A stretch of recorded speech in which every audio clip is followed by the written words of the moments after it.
This is the cream of the crop. What's up, everybody? Welcome into the first video this week.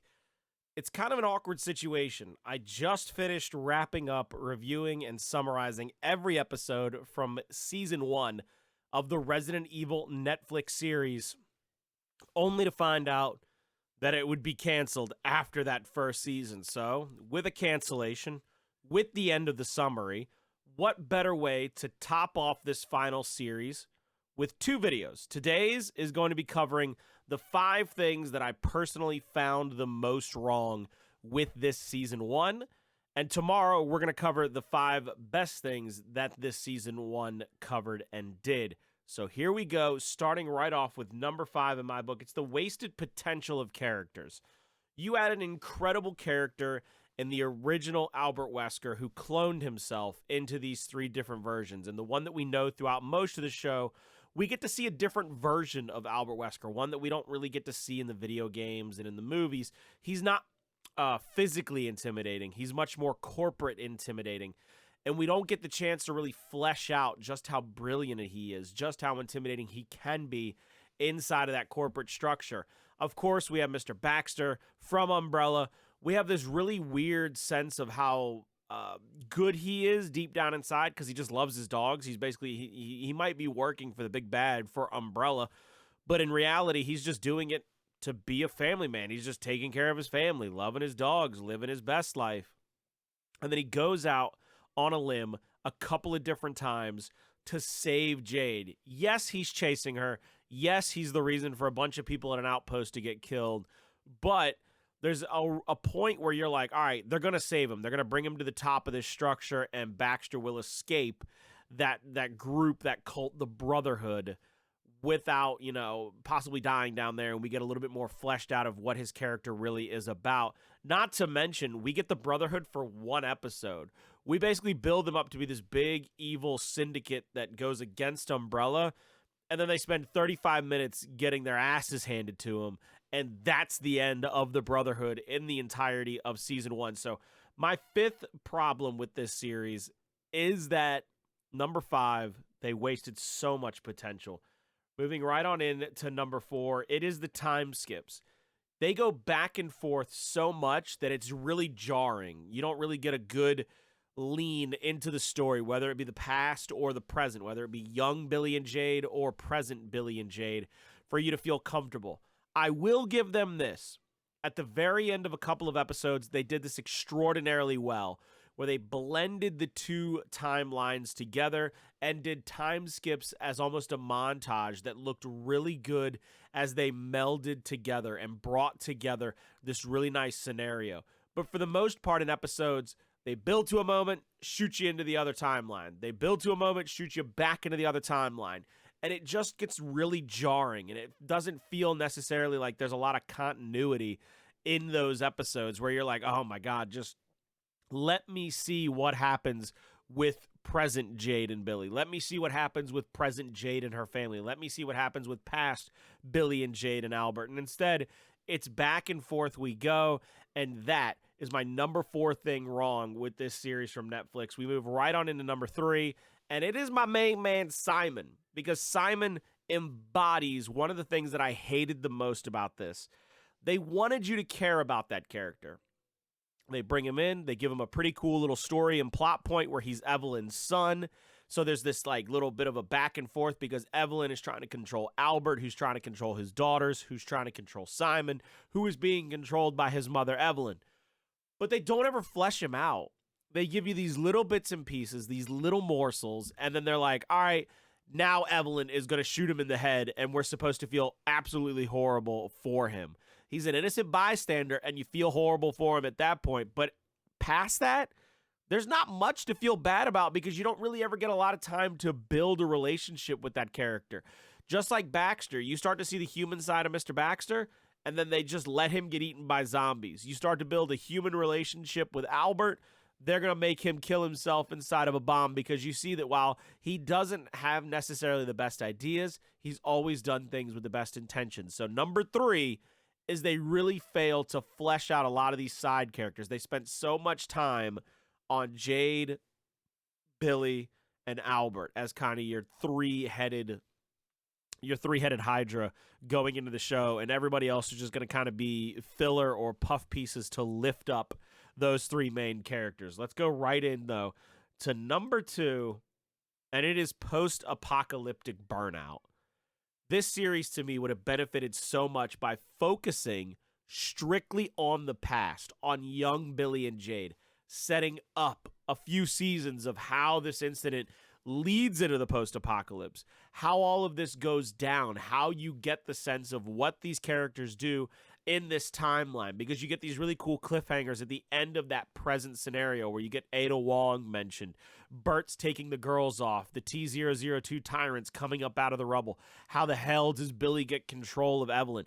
There are so many questions that could have been answered without having to be in the post-apocalypse, because there's just so many shows and so many movies that just force the post-apocalyptic world down your throat time and time again, that it just comes across as just stale, and they're just beating a dead horse at this point. So my number 2 thing is the post-apocalyptic world not being necessary and really being forced on us this entire season 1.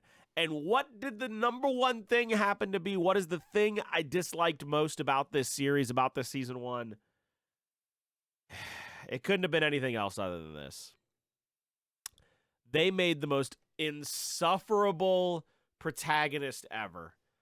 Jade Wesker was human in that she had flaws, but they talk about how smart she is, yet she never sees throughout the entire show that she either is or is becoming what she hates. She is becoming just like her dad, Albert, one of the clones, where work is coming first before her family, where she's sacrificing other people's health and happiness and even livelihoods because of her work, how she doesn't care who she hurts or who she kills because it's all about her.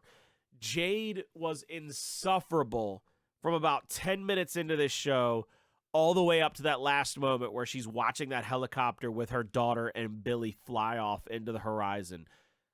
I don't know what they expected if they were like, look, we're going to get a season 2 and we'll give her a really good redemption arc, because they sure as hell did not give you a lot to cheer for in season 1. There were not a lot of moments where you're like, man, Jade's got it. Jade, yes. No, there's so many moments where you're like, why are you just being a selfish person again and again and again? And to the point where you're just like, I kind of hope she dies. I kind of hope she gets bitten.